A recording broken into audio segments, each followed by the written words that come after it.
ശ്രീ ഗുരുഭ്യോ നമഃ. ഹരിഹി ഓം. അപ്പം നമ്മുടെ അദ്വൈതാശ്രമത്തിൽ നമുക്കറിയാം, പൂജ്യ സ്വാമിജി ഹരിബ്രഹ്മേന്ദ്രാനന്ദ സ്വാമികൾ നമുക്കിവിടെ ഇതിനു മുമ്പ് പല അവസരങ്ങളിലായിട്ട് സ്വാമിജി ഇവിടെ എത്തിച്ചേരുകയും നമ്മൾ അനുഗ്രഹിക്കുകയും ചെയ്തിട്ടുള്ളതാണ്. നമ്മുടെ ആധ്യാത്മിക അന്തര്യോഗങ്ങളിലും അതുപോലെ തന്നെ പ്രത്യേകമായിട്ട് എടുത്തു പറയുകയാണെന്നുണ്ടെങ്കിൽ നമാമി ശങ്കരം പരിപാടി നടക്കുന്ന അവസരത്തിലൊക്കെ സ്വാമിജിയുടെ സാന്നിധ്യവും അനുഗ്രഹവും ഒക്കെ ഉണ്ടായിട്ടുണ്ട്. അതുകൊണ്ട് അദ്വൈത ആശ്രമത്തെ സംബന്ധിച്ചിടത്തോളം, അതുപോലെ തന്നെ ഇവിടെ ഇരിക്കുന്ന ഓരോരുത്തരെയും സംബന്ധിച്ചിടത്തോളം സ്വാമിജിയെ എല്ലാവർക്കും അറിയാം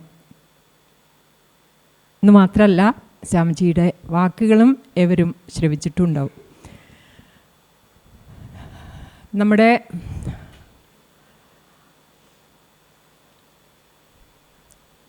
സനാതന ധർമ്മത്തിൻ്റെ ഗുരുപരമ്പര, ആ ഗുരുപരമ്പര നമുക്ക് നൽകുന്ന മാർഗദർശനവും അതുപോലെ തന്നെ ആ ഗുരുപരമ്പരയിലൂടെ കൈമാറി വന്നിട്ടുള്ള അറിവുമാണ് നമ്മുടെ ഈ സനാതന ധർമ്മത്തെ നിലനിർത്തുകയും പരിപോഷിപ്പിക്കുകയും ചെയ്തു വന്നിട്ടുള്ളത്. ഏതൊരു ഉദ്ദേശത്തോടു കൂടിയിട്ടാണോ നമ്മുടെ ഈ ഒരു ആശ്രമം നിലകൊള്ളുന്നത്, സ്വാമിജി, പൂജനീയ സ്വാമിജി നിലകൊള്ളുന്നത്, ആ ഒരു ലക്ഷ്യം നമ്മുടെ സനാതന ധർമ്മത്തിൻ്റെ ആനുകാലികമായിട്ടുള്ള പ്രസക്തിയെ സമൂഹത്തിന് ഓർമ്മിപ്പിക്കുകയും അതുപോലെ തന്നെ ആചാരഭ്രഷ്ടമായിട്ട് തീരുന്ന,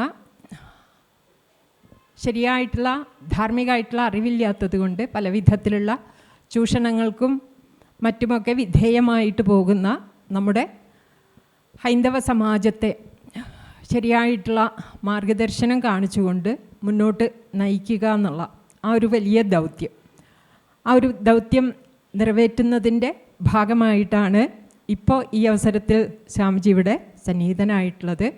നമുക്ക് ഏവർക്കും ഏറ്റവും സന്തോഷകരവും അതുപോലെ തന്നെ അനുഗ്രഹപ്രദവുമാണ് സ്വാമിജിയുടെ ഈ ഒരു സാന്നിധ്യം എന്നുള്ളത്. പൂജനീയ സ്വാമിജി ചിദാനന്ദപുരി സ്വാമിജി ഇവിടെ മനസ്സുകൊണ്ട് നമ്മളുടെയൊക്കെ കൂടെ തന്നെ ഉണ്ട്. ഇപ്പോൾ സ്വാമിജി സൗത്ത് ആഫ്രിക്കയിലാണ്, എല്ലാവർക്കും അറിയുണ്ടാവും.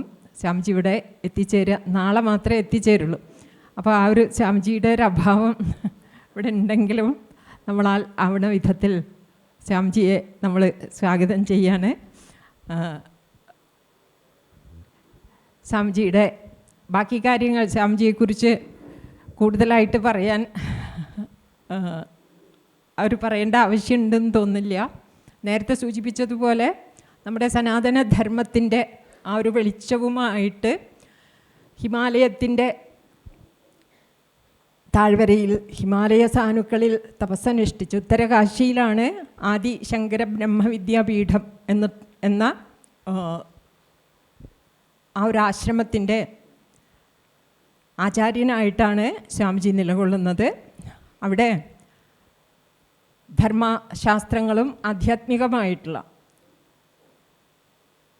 സാമ്പ്രദായികമായ വിധത്തിലുള്ള ശാസ്ത്ര പഠനങ്ങൾ നിർവഹിച്ചുകൊണ്ടിരിക്കുന്നുണ്ട്. എത്രയോ ജിജ്ഞാസുക്കൾ ആ ഒരു സ്വാമിജിയുടെയും അതുപോലെ തന്നെ മറ്റ് ആചാര്യന്മാരുടെയൊക്കെ വാക്കുകളിലൂടെ അവരുടെ ജിജ്ഞാസയ്ക്ക് ശമനം വരുത്തിക്കൊണ്ടിരിക്കുന്നുണ്ട്. അതോടൊപ്പം തന്നെ ഇന്നത്തെ ഒരു ആധുനിക കാലഘട്ടത്തിൽ ഓൺലൈൻ മാധ്യമങ്ങളിലൂടെ സ്വാമിജി ഭാരതത്തിൽ ഉടനീളമുള്ളവർക്കും ആ ഒരു ജ്ഞാനം പകർന്നുകൊണ്ടിരിക്കുന്നുണ്ട്. അതോടൊപ്പം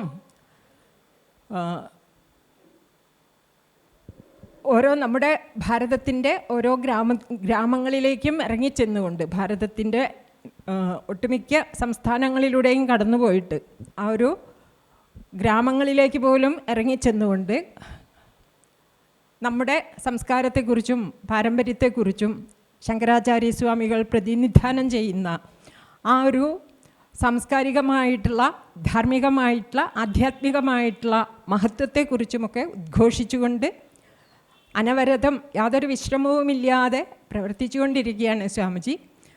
അപ്പോൾ സ്വാമിജിയുടെ ഈ ഒരു സന്ദർശനം എന്നുള്ളത് മറ്റ് കേരളത്തിൻ്റെ അതുപോലെ തന്നെ ഭാരതത്തിൻ്റെ പല ഭാഗങ്ങളിലൂടെയും സഞ്ചരിച്ചിട്ട് സ്വാമിജി കേരളത്തിലെത്തിച്ചേർന്നു. കേരളത്തിലും പല സ്ഥലങ്ങളിലും സ്വാമിജിയുടെ പ്രഭാഷണങ്ങളും അതുപോലെ തന്നെ ഉദ്ബോധനങ്ങളും ഒക്കെ ഇതിനിടയിൽ തന്നെ നടന്നു കഴിഞ്ഞിട്ടുണ്ട്. അതിൻ്റെ ഭാഗമായിട്ടാണ് ഈ ഒരു അവസരത്തിൽ സ്വാമിജി ഇവിടെ വന്ന് ചേർന്നിട്ടുള്ളത്. അപ്പം നമുക്കെല്ലാവർക്കും ഏറ്റവും അനുഗ്രഹപ്രദമാണ് സ്വാമിജിയുടെ സാന്നിധ്യം.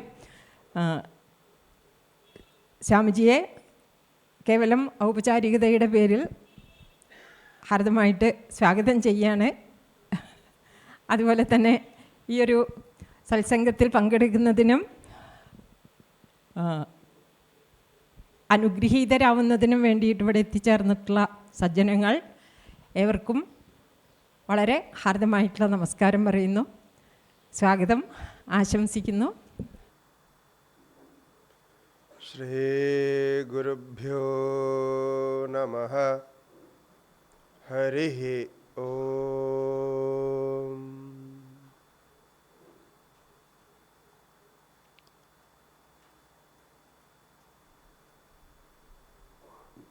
ഓം നമോ ബ്രഹ്മാദിഭ്യോ ബ്രഹ്മവിദ്യാസമ്പ്രദായകർത്തൃഭ്യോ വംശഋഷിഭ്യോ മഹദ്ഭ്യോ നമോ ഗുരുഭ്യഃ.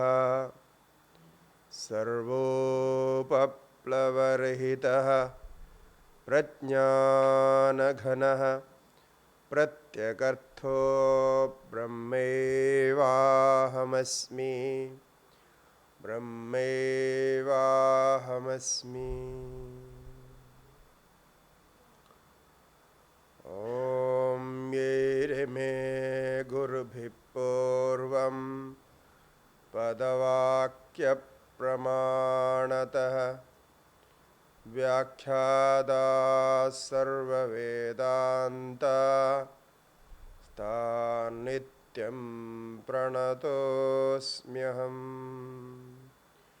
ശ്രുതിസ്മൃതിപുരാണാനാം ആലയം കരുണാലയം നമാമി ഭഗവത്പാദം ശങ്കരം ലോകശങ്കരം. ശങ്കരം ശങ്കരാചാര്യം കേശവം ബാദരായണം സൂത്രഭാഷ്യകൃതൗ വന്ദേ ഭഗവന്തൗ പുനഃ പുനഃ. ഈശ്വരോ ഗുരുരാത്മേതി മൂർത്തിഭേദവിഭാഗിനേ വ്യോമവദ്വ്യാപ്തദേഹായ ദക്ഷിണാമൂർത്തയേ നമഃ. ശ്രീ ദക്ഷിണാമൂർത്തയേ നമഃ.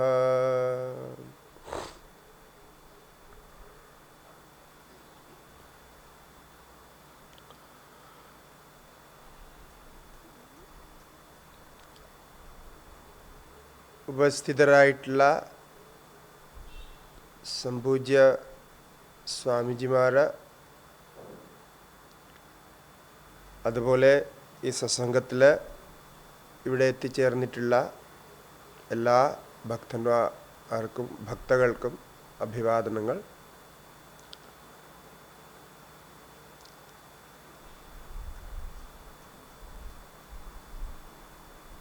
യാത്രയുടെ ഭാഗമായി കേരളത്തിൻ്റെ വടക്ക് ഭാഗത്ത് എത്തി ഇവിടുന്ന് ഇനി തുടർന്നുള്ള യാത്ര തിരിച്ചു പോകലാണ്.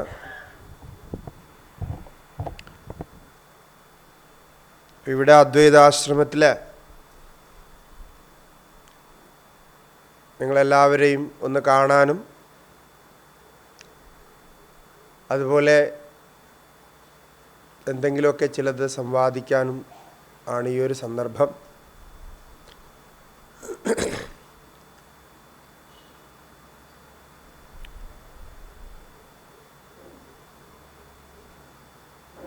നമ്മുടെ സനാതനധർമ്മത്തെക്കുറിച്ച് പറയുമ്പോൾ ഏറ്റവും ആദ്യം നമുക്ക് ഓർമ്മ വരിക അദ്വൈത ജ്ഞാനമാണ്. അദ്വൈത ജ്ഞാനമാണ് സനാതനധർമ്മത്തിൻ്റെ അടിസ്ഥാനം. സനാതനധർമ്മം ഉദ്ഘോഷിക്കുന്ന ഏകാത്മജ്ഞാനം അത് ഇന്ന് ദർശനങ്ങളിൽ വച്ച് നോക്കിയാൽ ആ തലം വരെ ഒരു ദർശനങ്ങൾക്കും എത്തിച്ചേരാൻ കഴിഞ്ഞില്ല. ഏകാത്മജ്ഞാനം കേവലം വേദാന്തത്തിൻ്റെ തന്നെ വകയായിട്ട് ഇന്ന് നിലനിൽക്കുന്നു. വാസ്തവത്തിൽ ഏകാത്മദർശനത്തിൽ അധിഷ്ഠിതമാണ് നമ്മുടെ ഹിന്ദു ധർമ്മത്തിൻ്റെ ജീവിതം അല്ലെങ്കിൽ ജീവന രീതി. അതിൽ ജ്ഞാനവും കർമ്മവും ഭക്തിയും അതുപോലെ തന്നെ യോഗവും ധ്യാനവും ഒക്കെ ഉൾപ്പെടുന്നു. നിർഗുണ നിരാകാര നിരൂപാഖ്യമായ ആ പരബ്രഹ്മത്തിൻ്റെ ചൈതന്യ സത്തയുടെ ചിത് സ്വരൂപത്തിൻ്റെ സത്സ്വരൂപത്തിൻ്റെ കൂടുതൽ കൂടുതൽ വ്യാപകമായ ഭാവങ്ങളാണ് സഗുണബ്രഹ്മവും സാകാരബ്രഹ്മവും. അങ്ങനെ തുടർന്ന് നമ്മുടെ വിഗ്രഹാരാധനയും ആചാര അനുഷ്ഠാനങ്ങളുമൊക്കെ. അപ്പോൾ ഒന്നിൽ നിന്ന് തുടങ്ങി ഏകം സദ് വിപ്രാ ബഹുധാ വദന്തി എന്ന ഋഗ്വേദ നിർദ്ദേശപ്രകാരം അനേക രൂപത്തിലായി അനേക ഭാവത്തിലായി അങ്ങനെ നാനാരൂപഭാവങ്ങൾ ഉണ്ടായിരിക്കുമ്പോഴും ഒന്ന് എന്ന അദ്വൈത സത്തയെ വെടിയാതെ നിൽക്കുന്നു എന്നുള്ളതാണ് ആ സത്യത്തിൻ്റെ പ്രത്യേകത. അപ്പോൾ അനേകത്വത്തിൽ നിന്നുകൊണ്ട് സാകാര സഗുണഭാവങ്ങളിൽ തന്നെ നിന്നുകൊണ്ട് അതിൽ വ്യവഹരിച്ചുകൊണ്ട് അതിലെ കർമ്മവും കർമ്മഫലവും ഒക്കെ സ്വീകരിച്ചുകൊണ്ട് നിർഗുണ നിരാകാര നിരൂപാഖ്യമായിട്ടുള്ള യഥോ വാചോ നിവർത്തന്തേ അപ്രാഹാപ്യ മനസാസഹ യദ്വാചാ അനഭ്യുദിതം യദ്വാഗഭ്യുധ്യതേ തദേവ ബ്രഹ്മത്വം വിദ്ധി നേദം യദിദമുപാസത്തെ ന തത്ര ചക്ഷുർഗച്ഛതി ന വാഗ്ഗച്ഛതി നോ മനഃ ന വിദ്മഃ ന വിജാനീമഃ എന്നൊക്കെ ഉപനിഷത്തുകൾ പറയുന്ന ആ തത്വജ്ഞാനം നമുക്ക് ലഭ്യമാകുമെന്നാണ്. ഇപ്പം ഈ ഏകാത്മ ദർശനവും നിർഗുണ നിരുപാഖ്യമായിട്ടുള്ള ആ ഒരു ആത്മാവിൻ്റെ സ്ഥിതിയും തത്വരൂപത്തിലുള്ള തത്വമസി വാക്യങ്ങൾ പറയുന്ന നമ്മുടെ നിജസ്വരൂപവും അതിൻ്റെ നാനാഭാവങ്ങളും ഇതെങ്ങനെയാണ് സമന്വയിക്കുന്നത്? ഇപ്പോൾ വേദാന്ത ദർശനത്തെക്കുറിച്ച് ചിന്തിക്കുമ്പോൾ സാധാരണ നമ്മുടെ മനസ്സിലുണ്ടാകുന്ന ഒരു സംശയമാണ്, സഗുണമാണോ സത്യം, നിർഗുണമാണോ സത്യം, ഒന്നാണോ സത്യം, അനേകമാണോ സത്യം, കർമ്മമാണോ ശരി, ജ്ഞാനമാണോ ശരി, ഭക്തിയാണോ ശരി എന്നൊക്കെയുള്ള കുറേ ഭേദങ്ങളുണ്ട്. അപ്പോൾ ഇതിൽ ഏതാണ് സത്യം എന്ന് അങ്ങ് നിശ്ചയിച്ച് പറയാൻ പറ്റാത്ത ഒരവസ്ഥയുണ്ട്. വാസ്തവത്തിൽ ഇങ്ങനെയുള്ള കൺഫ്യൂഷൻസ്, ഇങ്ങനെയുള്ള ആ വ്യത്യാസങ്ങൾ നമ്മുടെ ധർമ്മത്തിലുണ്ടോ? ഇങ്ങനെയൊക്കെ പല രീതിയിലാണോ ധർമ്മം പ്രതിപാദിക്കേണ്ടത്? അങ്ങനെ പ്രതിപാദിച്ചാൽ സാധാരണ ധർമ്മജിജ്ഞാസുക്കൾക്ക് ഭ്രമമുണ്ടാകില്ലേ? വിഭ്രമമുണ്ടാകും, കൺഫ്യൂഷൻ ഉണ്ടാകും. അപ്പോൾ എന്താണ് ശരി എന്നുള്ളത് നേരിട്ടങ്ങ് പറഞ്ഞാൽ പോരെ? കുറച്ച് പേര് പറയുന്നു ഉപനിഷത്തുകൾ പറയുന്നതാണ് വേദാന്തം, അതാണ് ഏകമായ തത്വത്തിലുള്ള വേദാന്തത്തിലുള്ള ശരിയായിട്ടുള്ള അറിവ്, അതുകൊണ്ട് അതാണ് എല്ലാവരും തേടേണ്ടത്. അപ്പോൾ മറ്റു ചിലർ പറയുന്നു അങ്ങനെയല്ല, അതിന് ശ്രീമദ് ഭാഗവത മഹാപുരാണങ്ങൾ പോലെയുള്ള പുരാണങ്ങളൊക്കെ അഭ്യസിക്കണം. അതിൽ പറയുന്ന ഭക്തി, അതിൽ പറയുന്ന ഭാവം, അതിലൂടെയാണ് മോക്ഷം തേടേണ്ടത്, അതിലൂടെയാണ് ഒരാൾക്ക് ദുഃഖനിവൃത്തി ഉണ്ടാവുക എന്നൊക്കെ പറയാറുണ്ട്. അപ്പോൾ അങ്ങനെ നോക്കിയാൽ സാധാരണ പഠിച്ചു മനസ്സിലാക്കുന്നവർക്ക് പോലും കുറേ പുസ്തകങ്ങളൊക്കെ വായിച്ചു, കുറേ സത്സംഗങ്ങളൊക്കെ കേട്ട് എങ്കിലും ഈ ഒരു കൺഫ്യൂഷൻ അങ്ങനെ ദീർഘകാലം നിലനിൽക്കുന്ന ഒരു പരിസ്ഥിതി ഉണ്ട്. അപ്പം ഞാൻ ഈ കുറച്ച് സമയത്ത് ഈ എന്താണ് നമ്മുടെ ഒരു സിസ്റ്റം, അത് നമ്മുടെ ആചാര്യന്മാരിൽ നിന്ന് മനസ്സിലാക്കിയത്, വേദത്തിൽ തുടങ്ങി ഈ പറയുന്ന പല പല തലത്തിൽ നിൽക്കുന്ന ജ്ഞാനത്തിൻ്റെയും ഭക്തിയുടെയും ഏകാത്മദർശനത്തിൻ്റെയും നാനാത്വത്തിൻ്റെയും ഒക്കെ എന്താണ് ഒരു സമന്വയം, അത് ഒന്ന് ചുരുക്കി പറയാം. അത് കഴിഞ്ഞിട്ട് ചോദ്യോത്തരങ്ങൾക്കുള്ള സമയമാണ്. അപ്പോൾ അത് കഴിഞ്ഞ് അത് സംബന്ധിച്ച് എന്തെങ്കിലും ചോദ്യോത്തരം ഉണ്ടെങ്കിൽ അതിനെക്കുറിച്ച് ചർച്ച ചെയ്യാം. അപൗരുഷേയമായ വേദമാണ് സനാതനധർമ്മത്തിൻ്റെ അടിസ്ഥാന ഗ്രന്ഥം എന്ന് നിങ്ങൾക്കറിയാം. വേദത്തെ അപൗരുഷേയം എന്ന് പറയുന്നത് എന്തുകൊണ്ടാണ്? വേദം പുരുഷനിർമ്മിതമല്ല. എന്നാൽ വേദത്തിൽ വേദദ്രഷ്ടാക്കളായിട്ടുള്ള ഋഷികളുണ്ട്. ഋഷികളെല്ലാം മനുഷ്യരാണ്. ദ്രഷ്ടാക്കളായിട്ടുള്ള മനുഷ്യരുണ്ട് എന്നർത്ഥം. അതിൽ പുരുഷന്മാരുമുണ്ട്, സ്ത്രീകളുമുണ്ട്. ഋഗ്വേദത്തിൽ തന്നെ 200-ലേറെ മന്ത്രദ്രഷ്ടാക്കളായ ഋഷികളുള്ളതിൽ 30ഓളം ഋഷികമാരുമുണ്ട്. അപ്പോൾ അങ്ങനെ വേദം നോക്കുമ്പോൾ, നമ്മൾ പഠിക്കുമ്പോൾ അതിലെ മന്ത്രങ്ങളൊക്കെ മനുഷ്യർ പറഞ്ഞതായിട്ടാണ് പറയപ്പെട്ടിരിക്കുന്നത്.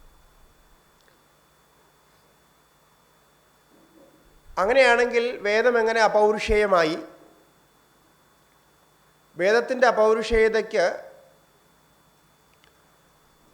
ഒരു വ്യാഖ്യാനമുണ്ട്. എന്താണ് ഈ അപൗരുഷേയത? അപൗരുഷേയത എന്ന് പറഞ്ഞാൽ മനുഷ്യർ പറയാത്തത് മനുഷ്യരുടേതല്ല എന്നൊന്നും അതിനർത്ഥമില്ല. ദിവ്യമായത് ദേവന്മാർ പറഞ്ഞത് അല്ലെങ്കിൽ ഈശ്വരൻ പറഞ്ഞത് അങ്ങനെയല്ല അതിൻ്റെ അർത്ഥം. അപൗരുഷേയം എന്ന് പറഞ്ഞാൽ പ്രമാണാന്തരം അധിഗമ്യ ഉച്യമാനത്വം പൗരുഷേയത്വം, അല്ലെങ്കിൽ സജാതീയ ഉച്ചാരണ അനപേക്ഷ ഉച്ചാരണ വിഷയത്വം, അതാണ് പൗരുഷേയത്വം. അതെന്തെന്ന് ചോദിച്ചാൽ ഈ പറഞ്ഞതൊരു ഡെഫിനിഷനാണ്. സജാതീയ ഉച്ചാരണ അനപേക്ഷ ഉച്ചാരണ വിഷയത്വമാണ് പൗരുഷേയത്വം എന്ന് പറയുന്നത്. പൗരുഷേയം എന്ന് പറഞ്ഞ് മനസ്സിലാക്കിയാൽ അതിന് വിപരീതമായത് അപൗരുഷേയം. മുമ്പ് ഒരാൾ പറയാത്തൊരു കാര്യം പുതുതായി, അതുവരെ ആരും കേൾക്കാത്ത ഒരു കാര്യം, ഒരിക്കലും പ്രകാശിപ്പിക്കപ്പെടാത്ത ഒരു വസ്തുത പുതുതായി ഒരാളിലൂടെ പ്രകാശിപ്പിക്കപ്പെടുകയാണെങ്കിൽ അതിനെ പൗരുഷേയമെന്ന് പറയും. മനസ്സിലായോ എന്താ പറഞ്ഞതെന്ന്? അതായത് അതുവരെ, ഈ ഒരാൾ പറയുന്നത് വരെ അതാരും കേട്ടിട്ടില്ല, അതാരും പറഞ്ഞിട്ടില്ല, അയാൾ തന്നെ ഉണ്ടാക്കിയതാണ്, അയാളുടെ തന്നെ നിർമ്മിതിയാണ്. ഇപ്പം രഘുവംശം എന്ന മഹാകാവ്യം അത് കാളിദാസൻ എഴുതിയതാണ്. മഹാകവി കാളിദാസൻ്റെ രചനയാണ്. കാളിദാസൻ ആ മഹാകാവ്യം എഴുതുന്നതിന് മുമ്പ് രഘുവംശം എന്ന മഹാകാവ്യം ആരും കേട്ടിട്ടില്ല, അങ്ങനെയൊന്നും ഉണ്ടായിരുന്നില്ല. അപ്പോൾ അതിൻ്റെ രചയിതാവ് ആരാണ്? മഹാകവി കാളിദാസനാണ്. കാളിദാസനാണ് അതിൻ്റെ ഓഥർ. അതുകൊണ്ട് രഘുവംശ മഹാകാവ്യം പൗരുഷേയമാണ് എന്ന് പറഞ്ഞാൽ അത് കാളിദാസൻ എഴുതിയതാണ്. കാളിദാസന് മുമ്പ് അത് ഉണ്ടായിരുന്നില്ല. സജാതീയ ഉച്ചാരണം ഉണ്ടായിട്ടില്ല. അപ്പം സജാതീയ ഉച്ചാരണം അനപേക്ഷ ഉച്ചാരണ വിഷയത്വം എന്നത്, ഈ ലക്ഷണം കാളിദാസൻ്റെ രഘുവംശത്തിന് ചേരുന്നു. സമാനമായിട്ട് മുമ്പ് ആരും ഉച്ചരിച്ചില്ല. അപ്പം അങ്ങനെയാണല്ലോ നമ്മൾ ആരെങ്കിലും ഇപ്പോൾ ഇവിടെ കവികളും നോവൽ എഴുതുന്നവരുമൊക്കെ പുതിയ നോവലും കവിതയൊക്കെ എഴുതുമ്പോൾ അവർ മുമ്പ് എഴുതിയതല്ലല്ലോ എഴുതുക, അല്ലേ? മുമ്പ് എഴുതിയത് അതുമാതിരി എഴുതിയാൽ എന്തായിരിക്കും? അത് അയാളുടെ രചനയായി കണക്കാക്കില്ല. പിന്നെ അതിന് വലിയ വിവാദമൊക്കെ ഉണ്ടാവും. അയാൾ കോപ്പി അടിച്ച് പറഞ്ഞതാണെന്നൊക്കെ പറഞ്ഞ് വിവാദം ഉണ്ടാവും. അതിനാരും അംഗീകരിക്കില്ല. അതിന് അവാർഡ് കൊടുക്കുകയോ അങ്ങനെയൊന്നും ഉണ്ടാവില്ല. കാരണം എന്താണ്? അതിന് മുമ്പ് ഒരാൾ അത് പറഞ്ഞിട്ടുണ്ട് എന്നുള്ളത് കൊണ്ട്. അതുപോലെ ശ്രീ മഹാഭാരതം നിർമ്മിക്കുന്നതിന് മുൻപ്, ഭഗവാൻ വേദവ്യാസൻ മഹാഭാരതം നിർമ്മിക്കുന്നതിന് മുമ്പ് മഹാഭാരതം ഉണ്ടായിരുന്നില്ല. അതിനു മുമ്പ് ആരെങ്കിലും മഹാഭാരതത്തെക്കുറിച്ച് പറയുന്നത് കേട്ടിട്ടുണ്ടോ? ഇല്ല. അങ്ങനെ ആരും പറഞ്ഞതായിട്ട് ഒരു രേഖയുമില്ല. അപ്പോൾ തീർച്ചയായിട്ടും മഹാഭാരതം ഭഗവാൻ വേദവ്യാസൻ്റെ സ്വതന്ത്രമായ രചനയാണ് എന്ന് പറയാം. അങ്ങനെ വരുമ്പോൾ മഹാഭാരതം എന്തായി? പൗരുഷേയമായി. പൗരുഷേയം എന്ന് പറഞ്ഞാൽ മലയാളത്തിൽ പറയുന്ന പൗരുഷേയമല്ല. ഞാൻ ഈ വാക്കുകളൊക്കെ ഉപയോഗിക്കുമ്പോൾ നിങ്ങൾക്ക് കൺഫ്യൂഷൻ വരും. പൗരുഷേയം എന്ന് പറഞ്ഞാൽ മലയാളത്തിലെ നല്ല വീരശൂര പരാക്രമിയായിട്ടുള്ള പുരുഷന്മാരെയാണ് പൗരുഷമുള്ളവരെന്ന് പറയുക, അല്ലേ? പക്ഷേ ഇതങ്ങനെയല്ല. പൗരുഷേയം എന്ന് പറഞ്ഞാൽ പുരുഷനാൽ നിർമ്മിതം എന്നർത്ഥം. ഒരു വ്യക്തി, ഇവിടെ പുരുഷൻ എന്ന് ഉദ്ദേശിക്കുന്നത് മനുഷ്യനെയാണ്. ഒരു വ്യക്തിയാൽ നിർമ്മിതം, ഒരു മനുഷ്യനാൽ നിർമ്മിതം. അപ്പോൾ ഇങ്ങനെയാണ് അതിൻ്റെ ഒരു ഡെഫിനിഷൻ. അപ്പോൾ അതല്ലാതെ ഇതിന് വിപരീതമായി ആരും ഞാൻ എഴുതിയതാണ് എന്ന് അവകാശപ്പെടാതെ പരമ്പരയായി പ്രാപിച്ച് പറയുകയാണെങ്കിൽ അതിനെ അപൗരുഷേയം എന്ന് പറയും. ഇത്ര സിമ്പിളാണ് ഈ അപൗരുഷേയത്തിൻ്റെ ഡെഫിനിഷൻ. അതായത് ഇപ്പം ഞാനിവിടെ കേനോപനിഷത്തിലെ മന്ത്രം ഉച്ചരിച്ചു, അല്ലെങ്കിൽ തൈത്തരീയ ഉപനിഷത്തിലെ മന്ത്രം ഉച്ചരിച്ചു.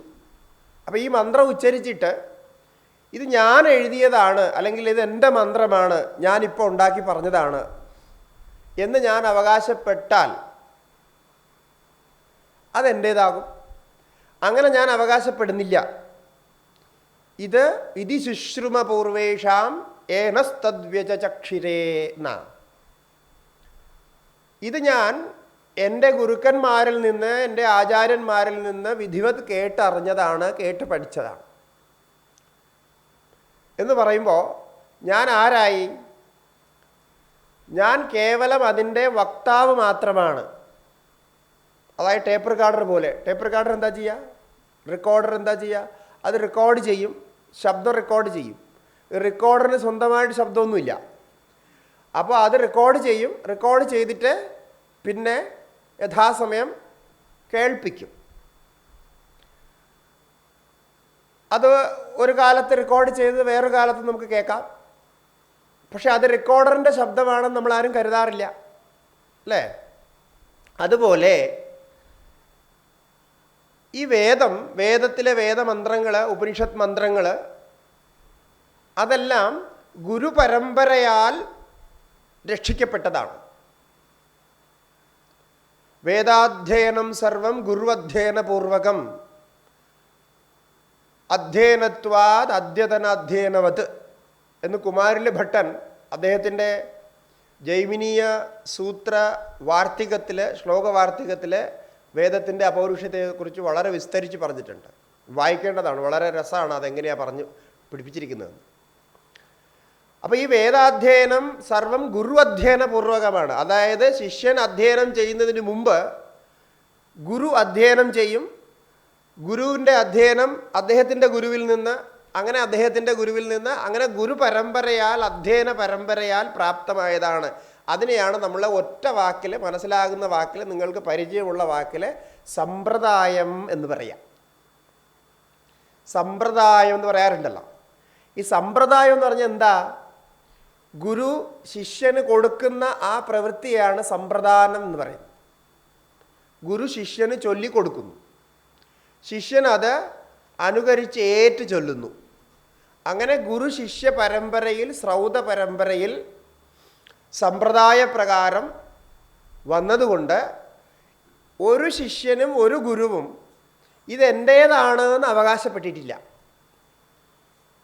ഇത് ഞാൻ പറയുന്നതാണ്, ഇത് എൻ്റേതാണെന്ന് വേദമന്ത്രങ്ങളെപ്പറ്റി ഒരു ഗുരുവും ഇതുവരെ അവകാശപ്പെട്ടിട്ടില്ല. അങ്ങനെ ഒരു സമ്പ്രദായ ഗുരു പോലും ഇതെൻ്റേതാണെന്ന് അവകാശപ്പെടാതെ പരമ്പരയാൽ വന്നതിനെ അതേപടി അനുവർത്തിച്ച്, അനുകരിച്ച്, അനൂച്യമാനമായിട്ട് നിരന്തരം തുടരുന്നത് കൊണ്ട്, പരമ്പരാപ്രാപ്തമായതുകൊണ്ട് അതിനെ അപൗരുഷേയം എന്ന് പറയുന്നു. മനസ്സിലായോ എങ്ങനെയാണ് അപൗരുഷേയമായെന്ന്? അപ്പോൾ ഈ വേദമന്ത്രം ഉച്ചരിക്കുന്നത് മുഴുവൻ മനുഷ്യർ തന്നെയാണ്. ഋഷയോ മന്ത്രദ്രഷ്ടാരഹ എന്ന് പറയും. അപ്പോൾ സൃഷ്ടിയുടെ ആദിയിൽ ഇത് ആരാ ഉച്ചരിച്ചത്? അടുത്ത ചോദ്യം വരുന്നത്, ഇപ്പോൾ ഉച്ചരിച്ചു കേട്ടോ, ശരിയാണ്. ഒരു 50 വർഷം മുമ്പ് വേറെ ഗുരു ഉച്ചരിച്ചു, അതിൻ്റെ ഒരു 50 വർഷം മുമ്പ് അദ്ദേഹത്തിൻ്റെ ഗുരു ഉച്ചരിച്ചു, പിന്നെ ഒരു 50 വർഷം മുമ്പ് വേറൊരു ഗുരു ഉച്ചരിച്ചു. അപ്പോൾ അങ്ങനെ 50 വർഷം നമ്മൾ പിന്നിലേക്ക് പോയി കഴിഞ്ഞാൽ ഏതെങ്കിലും ഒരു ഗുരു ആദ്യം ഉച്ചരിച്ചിട്ടുണ്ടാവുമല്ലോ, അല്ലേ? അങ്ങനെ പിറകോട്ട് പോകുമ്പോൾ സൃഷ്ടിയുടെ ആദിയിൽ. അപ്പോൾ സൃഷ്ടിയിലെ ആദിയിൽ ഏത് ഗുരുവാണ് ഉച്ചരിച്ചതെന്ന് ചോദിച്ചാൽ, ആ സൃഷ്ടിയുടെ ആദിയിൽ മന്ത്രദ്രഷ്ടാക്കളായിട്ടുള്ള ഋഷികൾക്ക് പരിഭാഷ പറയുന്ന നിരുക്തത്തിൽ ഋഷയോ മന്ത്രദ്രഷ്ടാരഹ എന്നാണ്. ഋഷി എന്ന് പറഞ്ഞാൽ മന്ത്രങ്ങളെ കാണുന്നവർ, അറിയുന്നവർ എന്ന്. അല്ലാതെ മന്ത്രങ്ങളെ ഉണ്ടാക്കുന്നവരെന്ന് പറഞ്ഞില്ല. ഋഷികൾ മന്ത്രങ്ങളെ ഉണ്ടാക്കുന്നവരാണെന്നില്ല. ഈ അർത്ഥഭേദം വളരെ ശ്രദ്ധിച്ച് ഓർമ്മ വയ്ക്കണം. ഉണ്ടാക്കുക എന്ന് പറയുന്നതും അറിയുക എന്ന് പറയുന്നതിനും രണ്ടും വ്യത്യാസമുണ്ട്. നേരത്തെ ഉണ്ടായതിനെയാണ് അറിയുക, നേരത്തെ ഇല്ലാത്തതിനെയാണ് ഉണ്ടാക്കുക, അല്ലേ? ഒരു കാര്യം ഉണ്ടാക്കുന്നു എന്ന് പറഞ്ഞാൽ നേരത്തെ ഉണ്ടായിരുന്നില്ല, മുമ്പുണ്ടായിരുന്നില്ല. അപ്പോൾ ഈ ക്രമത്തിൽ ഇങ്ങനെ പിന്നിലേക്ക് പോകുമ്പോൾ സൃഷ്ടിയുടെ ആദിയിൽ ആരാ ഇതിനെയൊക്കെ കണ്ടത്, ആരാണ് ഇതിനെ അറിഞ്ഞത്, ആരാണ് ആദ്യത്തെ ഗുരുക്കന്മാർ എന്ന് ചോദിച്ചാൽ അവരെയാണ് നമ്മൾ ഋഷികൾ എന്ന് പറയാം. യുഗാന്തേ അന്തർഹിതാൻ വേദാൻ സേതിഹാസാൻ മഹർഷയ ലേഭിരേ തപസാ എന്താ പറയുക. യുഗാന്തർഹിതാൻ വേദാൻ, കഴിഞ്ഞ സൃഷ്ടിയുടെ അവസാനത്ത് വേദങ്ങളെല്ലാം, സൃഷ്ടിയുടെ അവസാനത്തെ വേദം ഉച്ചരിക്കുന്നവരെന്ന് ഇല്ലാണ്ടായി. സൃഷ്ടിയിൽ മഹാപ്രളയം ഉണ്ടായി. മഹാപ്രളയം ഉണ്ടായ കാലത്ത് വേദം അന്തർഹിതമായി എന്ന് പറഞ്ഞാൽ ഉച്ചരിക്കുന്നവരില്ല എന്നർത്ഥം. ഉച്ചരിക്കുന്നവരില്ലാത്തതിനെയാണ് അന്തർധാനം എന്ന് പറയുക. അതിൻ്റെ പ്രകടമായ രൂപമില്ല.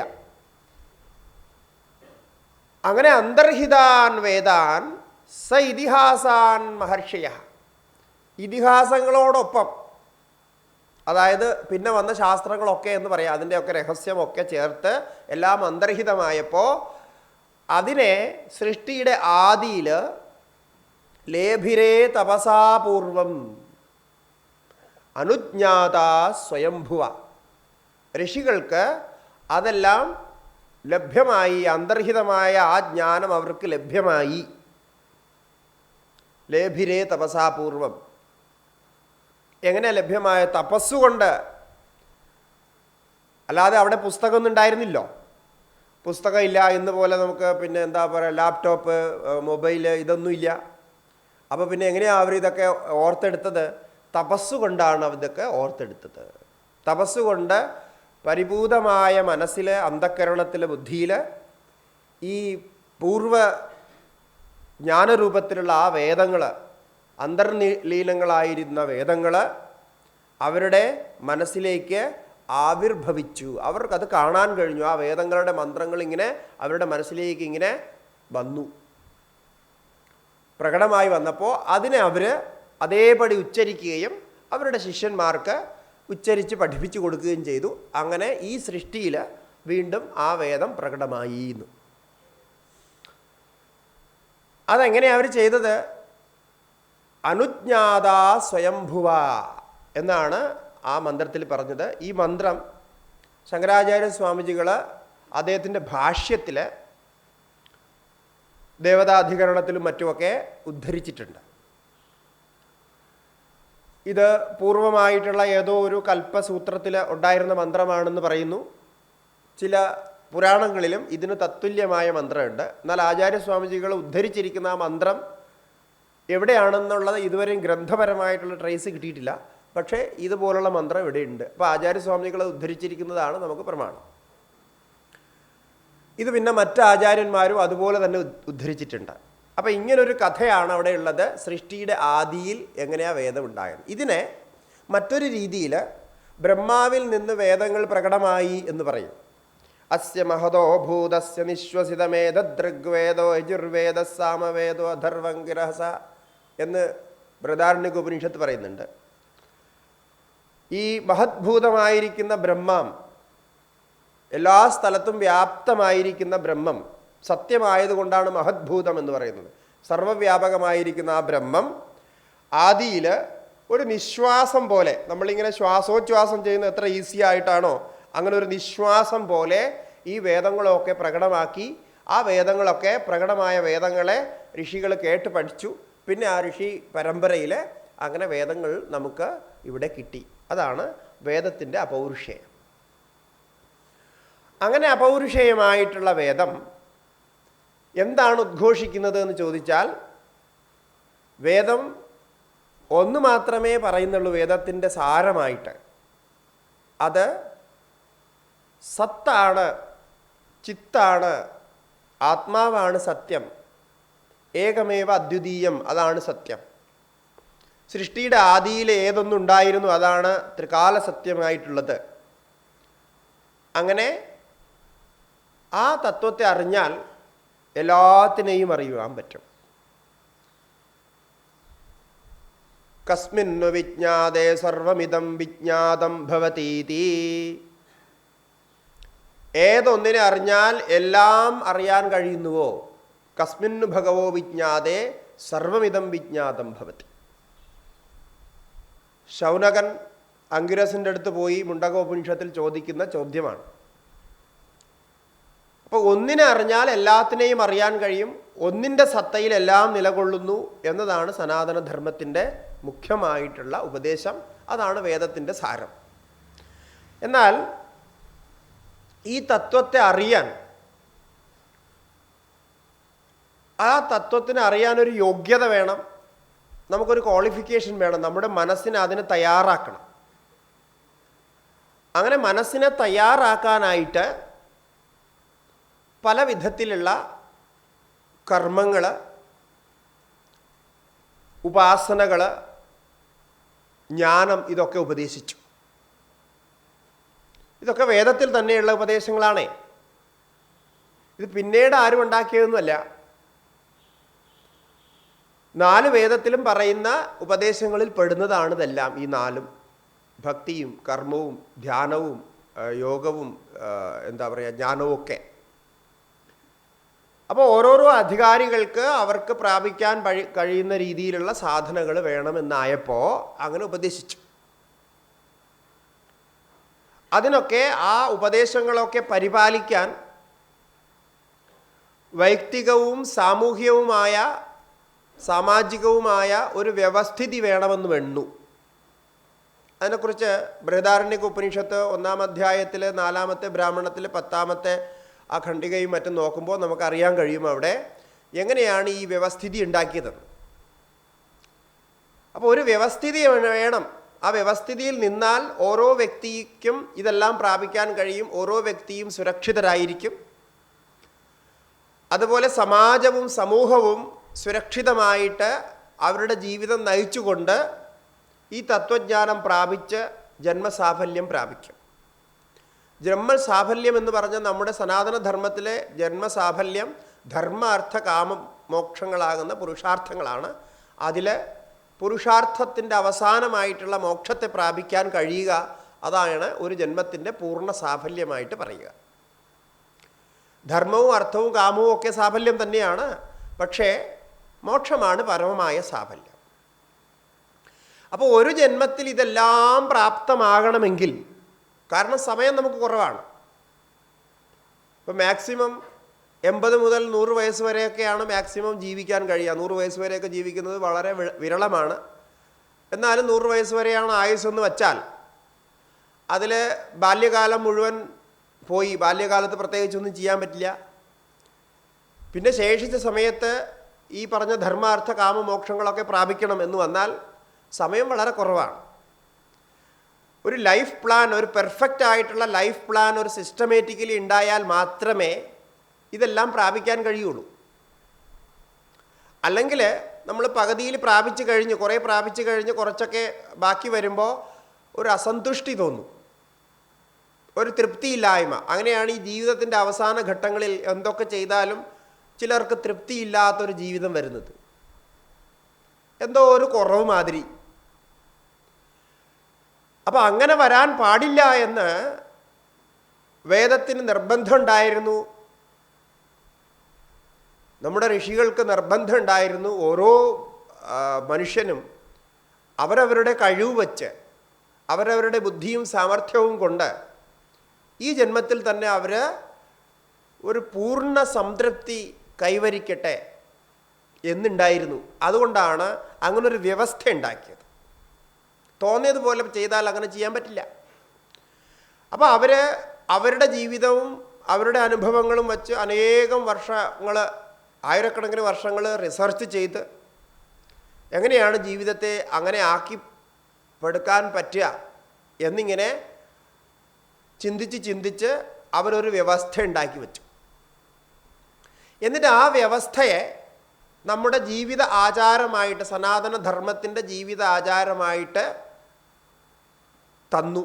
അങ്ങനെയാണ് അത് ജീവിത ആചാരമായത്. അതുകൊണ്ട് സനാതനധർമ്മം എന്ന് പറയുന്നത് ആ ജീവിത ആചാരമാണ്. അങ്ങനെ ജീവിക്കുന്നൊരു രീതിയാണ്.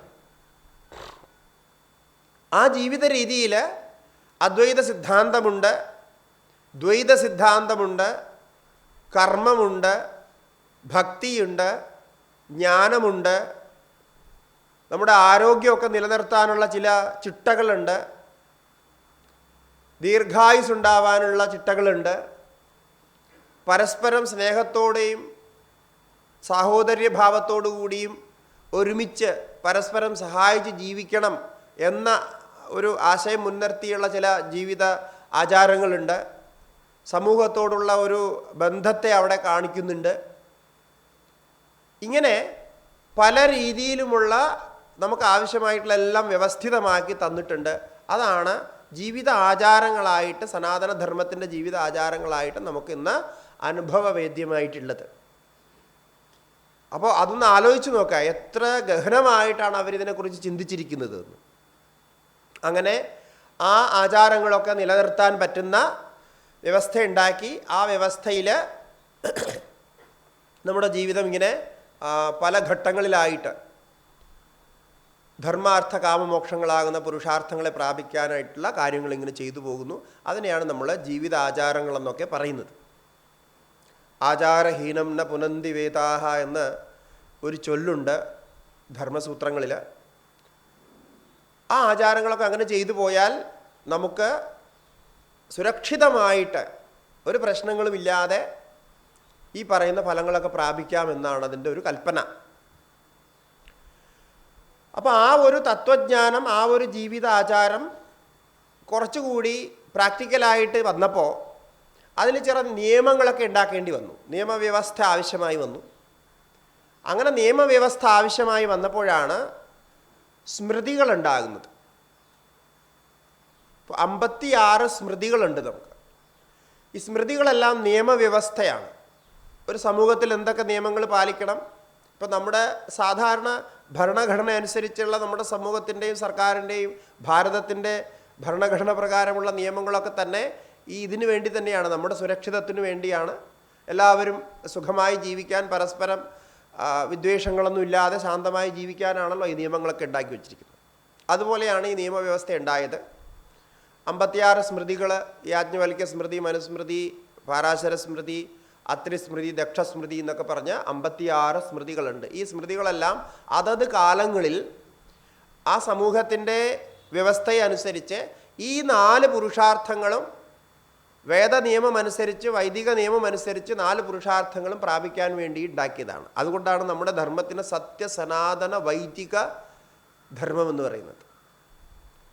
സത്യമാണ്, അത് തത്വജ്ഞാനത്തിൽ അധിഷ്ഠിതമാണ്, സനാതനമാണ്, നിത്യമാണ്, വൈദിക വേദത്തിൽ പറഞ്ഞതനുസരിച്ച് ഉണ്ടാക്കപ്പെട്ടതാണ്. അങ്ങനെ 56 സ്മൃതികളുണ്ടായി. പിന്നെ അത് കഴിഞ്ഞ ഒരു കാലഘട്ടം വന്നപ്പോൾ ഈ വേദത്തിൽ പറഞ്ഞ രഹസ്യങ്ങളൊക്കെ, അതിൻ്റെ ഭാഷ, അതിൻ്റെ ഗൂഢാർത്ഥ പ്രതിപാദന രീതിയിലുള്ള ശൈലി, രഹസ്യവിദ്യകൾ, ഉപാസനകൾ, അതിസൂക്ഷ്മമായ തലം, അതായത് നമുക്ക് കാണാൻ പറ്റാത്തത്, നമുക്കറിയാൻ പറ്റാത്തതായിട്ടുള്ള രൂപവും ഭാവവും ഒന്നുമില്ലാത്തൊരു തലം അല്ലേ. ഇങ്ങനെ ആകാശത്തെക്കുറിച്ചൊക്കെ സംസാരിച്ചാൽ, നമ്മൾ ആകാശത്തെക്കുറിച്ച് സംസാരിക്കാറുണ്ട് ഇല്ലേ? എന്താ ആകാശം? ആകാശത്തെക്കുറിച്ച് കേട്ടിട്ടില്ലേ? ആകാശമുണ്ടോ ഇല്ലയോ? അത് പറയുണ്ടോ ഇല്ലയോ? എന്താണ് നിങ്ങൾ തീരുമാനിച്ചത്? ഉണ്ടല്ലോ ആകാശം അല്ലേ. ആകാശം ഉള്ളതാണ്. എന്താ ആകാശം എന്ന് ചോദിച്ചാൽ എന്താ പറയുക?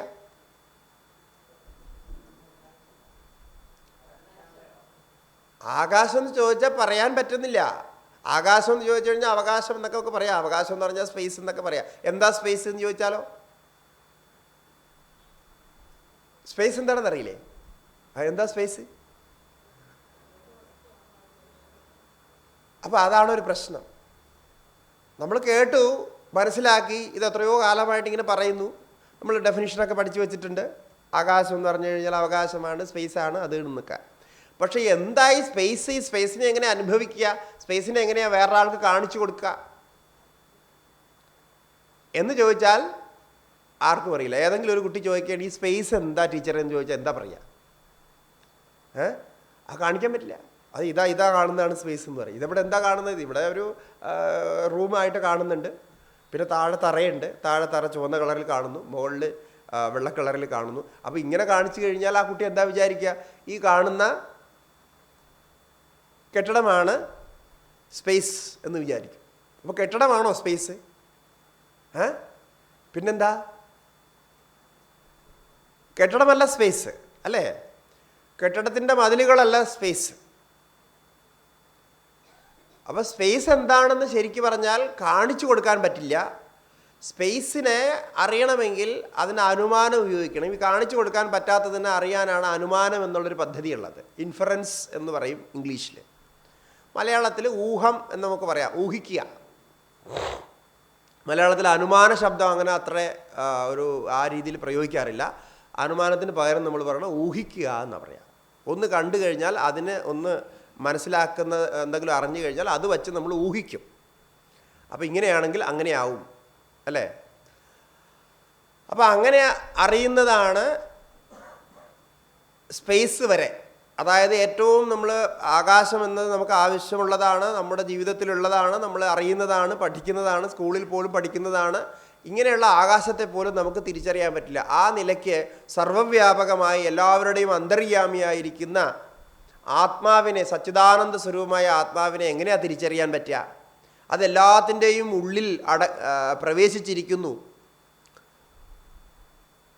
എല്ലാ പ്രാണികളുടെയും ഉള്ളിലിരിക്കുന്നു. സർവഭൂതാശയസ്ഥിത എന്നൊക്കെ ഭഗവാൻ പറയുന്നു. ഹൃദ്ദേശേ അർജുന തിഷ്ഠതി എന്നൊക്കെ ഭഗവാൻ പറയുന്നു. എല്ലാവരുടെയും ഉള്ളിലിരിക്കുന്നു എന്നൊക്കെ പറഞ്ഞാൽ അതറിയാൻ ഇത്തിരി അല്പം ബുദ്ധിമുട്ടുണ്ട്. അപ്പോൾ അതിനെന്ത് ചെയ്തു? ഋഷിമാർ ആലോചിച്ചപ്പോൾ ഇത് കാലം മാറുന്നതനുസരിച്ച് ആൾക്കാരുടെ ബുദ്ധിക്ക് മാന്ദ്യം സംഭവിക്കുന്നു, ബുദ്ധിയുടെ സൂക്ഷ്മ ദൃഷ്ടി കുറഞ്ഞു വരുന്നു. കാരണം അവർക്ക് അത് സംബന്ധമായിട്ടുള്ള അനുഷ്ഠാനങ്ങളൊന്നും ശരിക്കും ചെയ്യാൻ പറ്റാതെ വരുന്നു. സാഹചര്യം മാറി മാറി വരുന്നതനുസരിച്ച് ഈ അനുഷ്ഠാനങ്ങളുടെ തീവ്രതയും തപസ്സിൻ്റെ തീവ്രതയും ഒക്കെ കുറഞ്ഞു. ആദ്യകാലത്ത് ഋഷികൾ തപസ് ചെയ്താണ് ഈ വേദങ്ങളൊക്കെ അവരുടെ ഉള്ളിൽ തന്നെ പ്രകടമാക്കിയതെന്ന് ആലോചിക്കണം. ആ പ്രകടമാക്കിയ വേദങ്ങളെ കേട്ടുപോലും പഠിക്കാൻ പറ്റാത്ത ഒരവസ്ഥ. അങ്ങനെ ഉച്ചരിച്ച് പഠിച്ചാൽ തന്നെ അർത്ഥം മനസ്സിലാക്കാൻ പറ്റാത്ത ബുദ്ധിമാന്ദ്യം, ഇങ്ങനെയൊക്കെ സംഭവിച്ചപ്പോൾ ഋഷികൾ എന്താ വിചാരിച്ചത്? എന്തായാലും ഈ നമ്മളെ നാട്ടുകാരെ രക്ഷിക്കണമല്ലോ. കാരണം ഋഷികളുടെ ഉദ്ദേശം ഹിതോപദേശം മാത്രമാണ്. ശങ്കരാചാര്യ സ്വാമിജികൾ പറയും, ഋഷികൾ ആരാണ്? 1000 മാതാപിതാക്കളോട് അത്രയും സ്നേഹമുള്ള ഹിതം ഉപദേശിക്കുന്നവരാണ് ഈ ഋഷികളെന്നാണ്. അങ്ങനെയാണ് വേദം നമുക്ക് ഉപദേശിച്ച് തരുന്നത്, വേദത്തിലുള്ള മന്ത്രങ്ങൾ നമുക്ക് ഉപദേശിച്ച് തരുന്നത് അവർ. അപ്പോൾ അങ്ങനെയുള്ള ആ ഋഷികൾ അവർ ആലോചിച്ചു, ഇതിനെ ഇനി കുറച്ചുകൂടി സരളമാക്കണം, കുറച്ചുകൂടി വ്യാവഹാരികമാക്കണമെന്ന് ആലോചിച്ചപ്പോൾ അവർ പുരാണങ്ങളെന്ന് പറഞ്ഞ പുരാണങ്ങൾ നിർമ്മിച്ചു. ഈ പുരാണങ്ങൾ വാസ്തവത്തിൽ പുരാണങ്ങളുടെ മൂലമൊക്കെ വേദത്തിൽ തന്നെ ഉള്ളതാണ്. വേദത്തിൽ ഇതിഹാസങ്ങൾ എന്ന പേരിലും ആഖ്യാനങ്ങൾ എന്ന പേരിലും ഉപാഖ്യാനങ്ങൾ എന്ന പേരിലും അർത്ഥവാദങ്ങൾ എന്ന പേരിലും ഒക്കെ പുരാണങ്ങൾ നേരത്തെ ഉണ്ട്. അവിടെ പറഞ്ഞ ആ കാര്യങ്ങൾ തന്നെ, ആ കഥകൾ തന്നെ. കാരണം വേദത്തിലെ ഈ അർത്ഥവാദങ്ങൾ എന്ന് പറഞ്ഞാൽ കഥകൾ എന്നാണ് അർത്ഥം. അങ്ങനെ കഥകൾ, ഉപാഖ്യാനങ്ങളൊക്കെ അത് എല്ലാവരും നോക്കുമ്പോൾ അതൊക്കെ എല്ലാവർക്കും വളരെ രസിക്കുന്ന കാര്യങ്ങളാണ്. ഉർവശി ഉപാഖ്യാനമൊക്കെ അവിടെ ഉണ്ട്. അപ്പോൾ അങ്ങനെ വന്നപ്പോൾ അതിനെ മുഴുവൻ വിസ്തരിച്ച് അതത് തലങ്ങളിൽ ഓരോരോ രാജാക്കന്മാരുടെയും അതുപോലെ വലിയ മഹാത്മാക്കളുടെയൊക്കെ ജീവിതത്തെ അടിസ്ഥാനപ്പെടുത്തി അവരുടെ ജീവിതം ഒരു മാതൃകയായിട്ടെടുത്ത് അതിങ്ങനെ വിസ്തരിച്ചുണ്ടാക്കി. ഇന്ന് നമ്മൾ സിനിമയൊക്കെ ഉണ്ടാക്കുന്നത് പോലെ. ഇപ്പോൾ സിനിമയിലൊക്കെ പല സിനിമകളും ചില ആൾക്കാരുടെ ജീവിതത്തിനെ അടിസ്ഥാനപ്പെടുത്തിയാണല്ലോ ഉണ്ടാക്കുക. അവരൊരു ജീവിതം എടുക്കും, അല്ലെങ്കിൽ ജീവിതത്തിൽ സമൂഹത്തിൽ നടക്കുന്ന ഏതെങ്കിലും ഒരു സംഭവം എടുക്കും. ആ സംഭവം എടുത്തിട്ട് അതിനെ വളരെ എമോഷണലാക്കി അതിൽ നല്ല അതിശയങ്ങളൊക്കെ കാണിക്കുന്ന, അത്ഭുതങ്ങളൊക്കെ കാണിക്കുന്ന രീതിയിലൊക്കെ കൊണ്ടുവന്ന് അതിൽ കുറച്ച് നമ്മുടെ സാമാന്യമായിട്ടുള്ള എമോഷൻസ്, സ്നേഹവും വിരോധവും ദ്രോഹവും അടിയും പിടിയും ഒക്കെ ചേർത്ത് അങ്ങനെ ഒരു കലാപരമായിട്ട് സിനിമ ഉണ്ടാക്കും. അപ്പോൾ ആ സംഭവം, ഒറിജിനൽ സംഭവം വളരെ ചെറുതായിരിക്കും. പക്ഷേ അതിനെ വിസ്തരിച്ച് പറയുമ്പോൾ അതിങ്ങനെ 2-3 മണിക്കൂറൊക്കെ ആൾക്കാർ പോയി പൈസ കൊടുത്ത് കാണാനിരിക്കും. അതെല്ലാം അഭിനയിച്ച് കാണിക്കുന്നതാണെന്ന് നമുക്കറിയാം. പക്ഷെ എന്നാലും അതിലൊരു രസമുണ്ട്. അപ്പോൾ 3 മണിക്കൂറൊക്കെ പോകുന്ന അറിയില്ല. അപ്പോൾ അതുപോലെ ഈ ഋഷിമാരും ഒരു ഐഡിയ ഇട്ടു. എന്നാൽ ഈ കാര്യങ്ങളൊക്കെ നമുക്കൊന്ന് സരളമാക്കിയിട്ട് കുറച്ചുകൂടി കലാപരമാക്കി അതിൽ ഈ നവരസങ്ങളൊക്കെ ചേർത്ത്, ശൃംഗാരാദി രസങ്ങളൊക്കെ ചേർത്ത് കുറച്ചുകൂടി ഉപ്പും മുളകുമൊക്കെ ചേർത്ത് നന്നായിട്ട് ഒന്ന് പ്രകടിപ്പിച്ചാൽ ഒരു വേള ഇതെല്ലാം വായിക്കുമ്പോൾ ഇവർക്കിതൊക്കെ മനസ്സിലാകും. കാരണം കഥാരൂപത്തിൽ കേൾക്കുമ്പോൾ എല്ലാവർക്കും പെട്ടെന്ന് ഓർമ്മയുണ്ടാവുമല്ലോ. അങ്ങനെ കരുതിയാണ് ഇതിഹാസ പുരാണങ്ങൾ ഉണ്ടാക്കിയതെന്നാണ് കഥ. അതിനെക്കുറിച്ച് ഭഗവാൻ വേദവ്യാസൻ തന്നെ മഹാഭാരതത്തിൽ ഒരു വാക്യം പറഞ്ഞിട്ടുണ്ട്. അതാണ് ഈ പറഞ്ഞതിൻ്റെ പ്രമാണം. ഇതിഹാസ പുരാണാഭ്യാം വേദം ഉപബൃംഹയേത്. അങ്ങനെ ആ ഭാഗത്ത് തന്നെ 2-3 ശ്ലോകങ്ങൾ വേദവ്യാസൻ പറയുന്നുണ്ട്.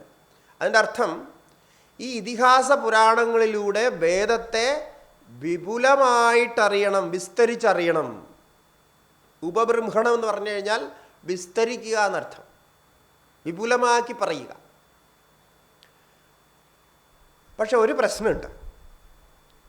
ഈ ഇതിഹാസ പുരാണങ്ങളിൽ പറഞ്ഞ കഥ അറിയണമെങ്കിൽ അതിൻ്റെ മൂലകഥ, അത് എവിടെ നിന്നാണ് തുടങ്ങിയത്, ഏതിൽ നിന്ന് തുടങ്ങി എങ്ങോട്ട് പോകുന്നു എന്നുള്ള മൂലകഥ അറിഞ്ഞിരിക്കണം. അല്ലെങ്കിൽ പിന്നെ കഥ അറിയാതെ ആട്ടം കാണുന്ന ഒരു സ്ഥിതി ഉണ്ടാവും. ഇപ്പം നാട്ടിൽ പറയാമല്ലോ നമ്മൾ, കഥ അറിയാതെ ആട്ടം കണ്ടാൽ എന്താ മനസ്സിലാവുക, ഒന്നും മനസ്സിലാവില്ല. ഇപ്പോൾ കഥകളി ഏത് കഥകളിയാണ് നടക്കുന്നത് അതിൻ്റെ കഥ നമുക്കറിയില്ല. അപ്പോൾ എന്താ, അവർ കാണിക്കുന്ന ഈ ആംഗ്യങ്ങളൊന്നും നമുക്ക് മനസ്സിലാവില്ല, എന്തൊക്കെയോ കാണിക്കുന്നുണ്ട് അതെന്ന് പറഞ്ഞിട്ട് നമുക്ക് ബോറടിക്കും. പക്ഷെ കഥ അറിയാമെങ്കിൽ ആട്ടം കാണുമ്പോൾ രസമുണ്ടാവും.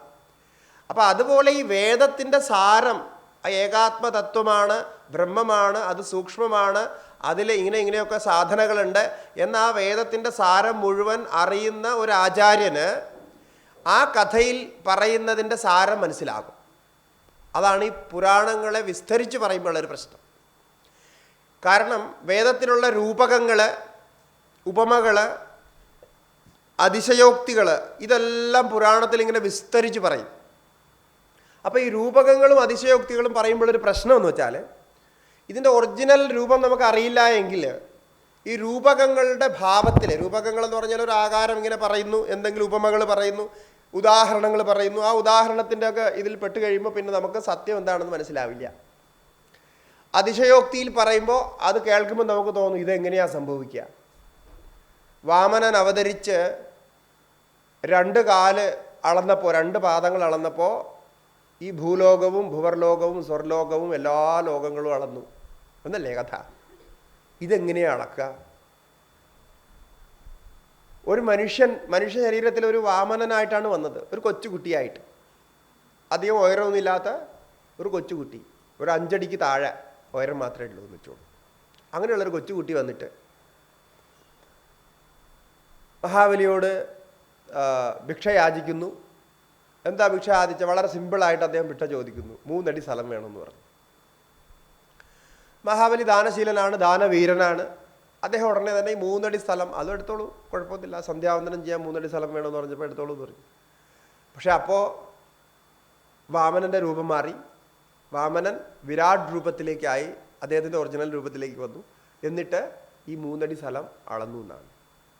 ആ 3 അടി സ്ഥലത്തിൽ 2 അടി കൊണ്ട് എല്ലാം അളന്നു. ഇതിൽ എന്തെങ്കിലും ഒരു സയൻറ്റിഫിക് റീസണോ എന്തെങ്കിലും ഒരു യുക്തിയോ ഒന്നും നമുക്ക് പറയാൻ പറ്റില്ല. ഇനിയിപ്പോൾ എത്ര കാലം ഇതെല്ലാം ഇതിൽ റിസർച്ച് ചെയ്താലും, ഇനി എന്തൊക്കെ രീതിയിൽ കഥ പറഞ്ഞ് ഫലിപ്പിക്കാൻ ശ്രമിച്ചാലും ഈ ചെയ്തതിന് യാതൊരുവിധ ലോജിക്കും നമുക്ക് പറയാൻ കഴിയില്ല. അപ്പോൾ ഇല്ലോജിക്കലി പറയുന്ന ഒരു കാര്യമാണ്. അപ്പോൾ എന്ത് വിചാരിക്കും, ഇങ്ങനെയാണ് പുരാണങ്ങൾ പറയുന്നത്, അതുകൊണ്ട് ഈ പുരാണങ്ങളിൽ പറയുന്നതെല്ലാം മിത്തോളജിയാണ് എന്ന് പറയും, കൽപ്പിത കഥകൾ. ഒരു തലയും വാലുമില്ലാത്ത, തുമ്പും തുരുമ്പുമില്ലാത്ത കുറേ കൽപ്പനകൾ, അതിങ്ങനെ കേട്ടിരിക്കാൻ രസമാണ്, പക്ഷേ അതിൽ കാര്യമൊന്നുമില്ല. ഉള്ളിലൊന്നുമില്ലാത്ത പൊള്ളയായിട്ടുള്ള കുറേ കൽപ്പനകളാണ് എന്ന് വിചാരിക്കും. പക്ഷേ എന്താ സംഭവിച്ചിരിക്കുന്നത് ചോദിച്ചാൽ, വേദത്തിൽ പറഞ്ഞ അതേ കാര്യത്തെ അതിൻ്റെ ഒരു അതിശയോക്തി എന്ന ഭാവം, വേദത്തിലെ തത്വകഥനം, രൂപകകഥനം, അതിശയോക്തി എന്ന 3 ശൈലിയുണ്ട്, 3 തരത്തിൽ വ്യാഖ്യാനമുണ്ട്. നമ്മൾ വേദത്തിൻ്റെ തത്വകഥനം മാത്രമാണ്, തത്വമസ്യാദി വാക്യങ്ങളുടെ എന്താ പറയുക, ഉപനിഷത്ത് പറയുന്നതും നാസദീയ സൂക്തമൊക്കെ പറയുന്നതൊക്കെ തത്വകഥനങ്ങളാണ്. അത് മാത്രമാണ് നമ്മൾ വേദത്തിൻ്റെ ഭാഗമായിട്ട് കണക്കാക്കുന്നത്. ബാക്കിയെല്ലാം ത്യാജ്യമാണെന്നാണ് വിചാരിക്കുക, അതിലൊന്നുമില്ല. പക്ഷേ അതിലൂടെയാണ് രൂപകകഥനവും അതിശയോക്തിയും ഒക്കെ പറയുന്നത്. അതൊക്കെ വേദത്തിലുണ്ട്. അതിനെ വിസ്തരിച്ചതാണ് ഈ പുരാണങ്ങൾ. അപ്പോൾ അതിശയോക്തി കേൾക്കുമ്പോൾ നമുക്കൊരു ആകർഷത തോന്നും. രൂപകകഥനങ്ങൾ, കഥകൾ പറയുമ്പോൾ അതിലൊരു ആകർഷത തോന്നും, മനസ്സ് അതിലേക്ക് ഏകാഗ്രമാകും. അപ്പോൾ ഈ സൈക്കോളജിക്കൽ പോയിന്റ് ഉപയോഗിച്ചാണ് ഇതിനെ വിസ്തരിച്ച് പറഞ്ഞത്. അപ്പോൾ ഈ വാമനാവതാരം വാസ്തവത്തിൽ എന്താണെന്ന് ചോദിച്ചാൽ, വേദത്തിലെ ഒരു ത്രിവിക്രമൻ്റെ വർണ്ണനമുണ്ട്.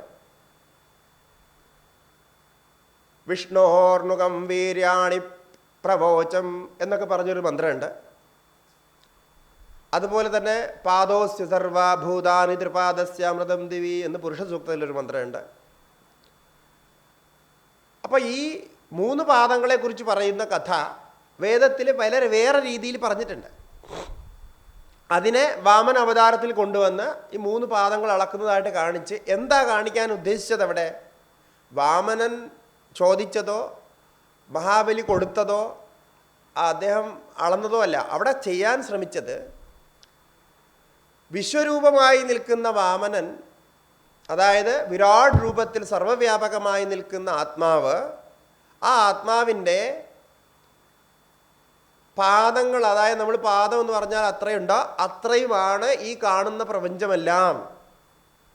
ഒരു പാദം കൊണ്ട് അളക്കാം എന്ന് പറഞ്ഞു. അത് ശരിക്കും ഒരു പാദം കൊണ്ട് തന്നെ എല്ലാം അളക്കായിരുന്നു. പക്ഷേ അതിനൊരു ഒരു കഥയിൽ എന്തെങ്കിലുമൊക്കെ ഒരു അംശം വേണമല്ലോ, ഒരു വ്യവസ്ഥ. അപ്പോൾ ഒരു പാദം കൊണ്ട് താഴെ അളന്നു, ഒരു പാദം കൊണ്ട് മേലെ അളന്നു. എന്നിട്ട് അത് കഥയെ യോജിപ്പിക്കാൻ 3-ാമത്തെ പാദത്തിന് വാമനൻ്റെ മഹാബലിയുടെ ശിരസ് മഹാബലി തന്നെ സമർപ്പിക്കുന്നു. അപ്പോൾ മഹാബലിയുടെ ശിരസിൽ 3-ാമത്തെ പാദം വെച്ച് മഹാബലി അനുഗ്രഹിക്കുന്നു. അതാണ് കഥ. അപ്പോൾ ഇതാണ് ഇതിൻ്റെ ഒരു സംബന്ധമില്ലായ്മ നമുക്ക് തോന്നുക. അപ്പോൾ ഇതിനറിയണമെങ്കിൽ ഇതിൻ്റെ പൂർവ്വകഥ എന്താണെന്ന് മനസ്സിലാക്കണം.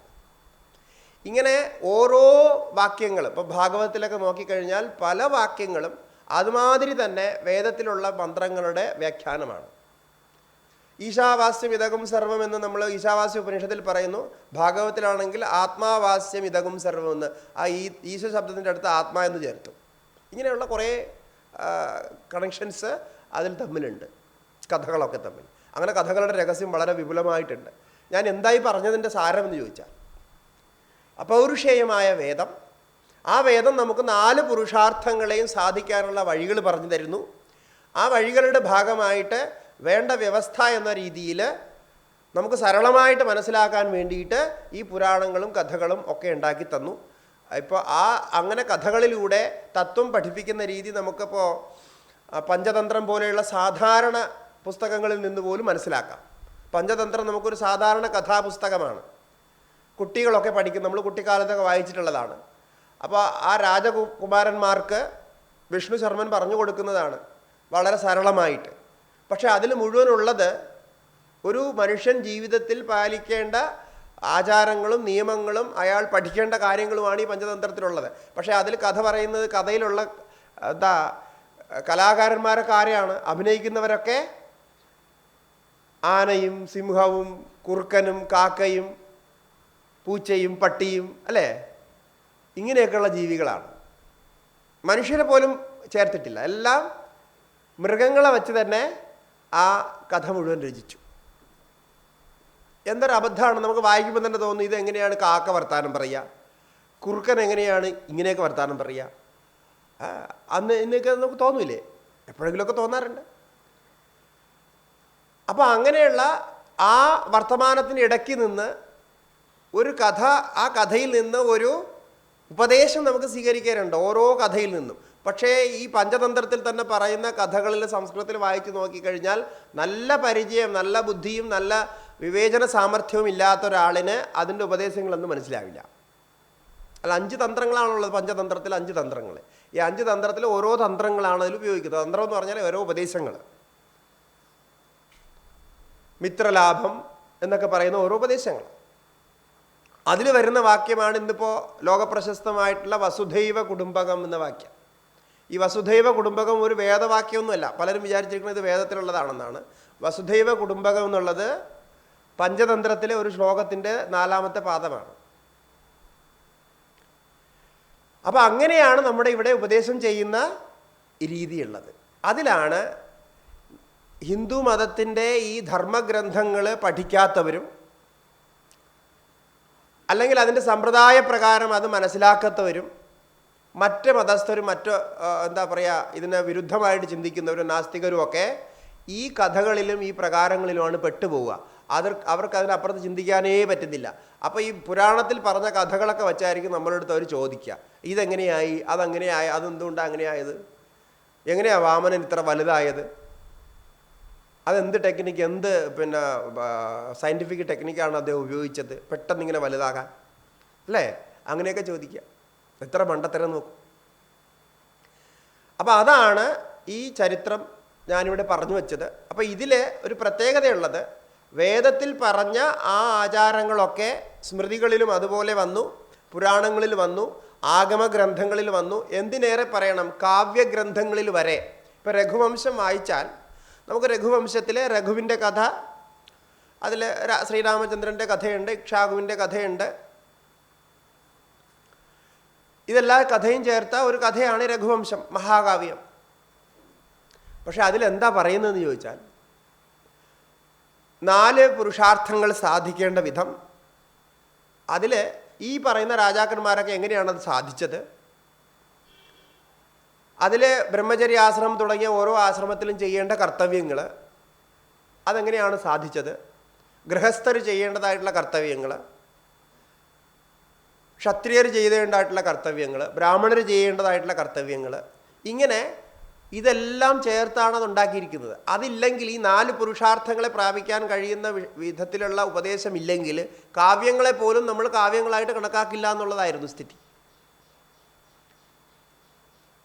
അപ്പോൾ അതിൽ രസങ്ങൾ ചേർത്ത് ആ ഒരു ഭാവത്തിൽ ഇതെല്ലാം വർണ്ണിച്ചു കേൾപ്പിക്കുന്നു എന്നുള്ളതാണ് ഒരു വർണ്ണന രീതി, പ്രതിപാദന രീതി. അതാണ് തത്വജ്ഞാനത്തിൻ്റെ ഏറ്റവും സരളമായൊരു മാർഗം. അപ്പോൾ അതുകൊണ്ട് തന്നെ നമ്മുടെ ഹിന്ദു ധർമ്മത്തിൽ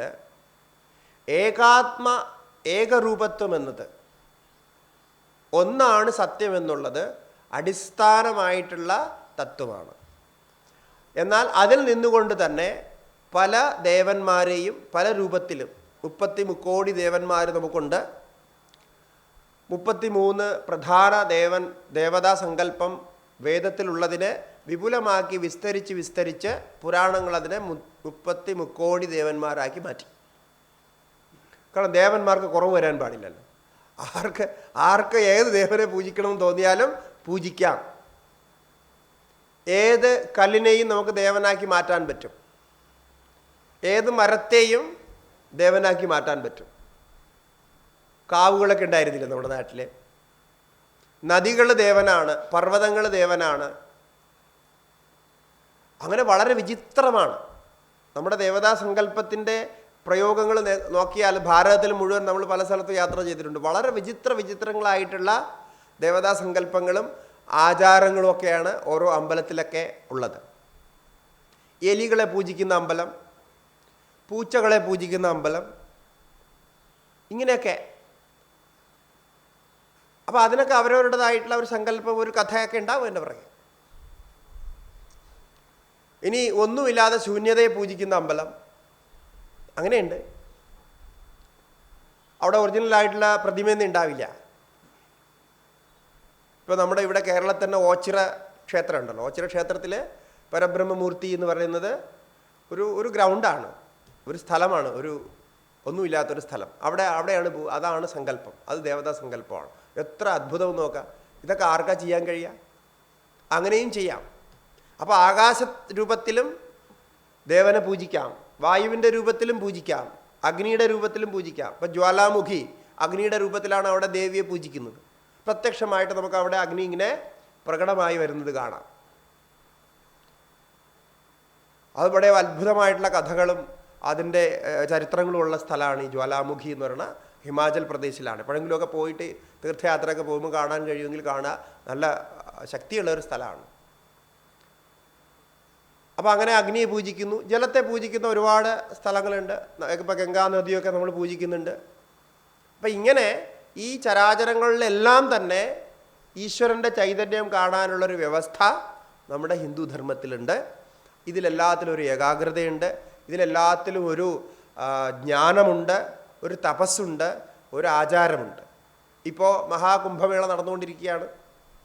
നിങ്ങളൊക്കെ പലരും പോയിട്ട് വന്നിട്ടുണ്ടാവും, അല്ലെങ്കിൽ പോകാൻ ആഗ്രഹിക്കുന്നുണ്ടാകും. ഈ മഹാകുംഭമേള നമ്മുടെ ഈ ദർശനം, ഈ ഏകാത്മ ദർശനം ഒന്നാണെന്ന് കാണിക്കുന്ന ഈ ദർശനം എത്രയോ നൂറുകണക്കിനല്ല ആയിരക്കണക്കിന് വർഷമായിട്ട് പ്രത്യക്ഷമായിട്ട് എല്ലാവർക്കും അനുഭവിക്കാൻ കഴിയുന്ന രീതിയിൽ എടുത്തു കാണിക്കുന്ന ഒരു സംരംഭമാണ്, ഒരു ഉത്സവമാണ്.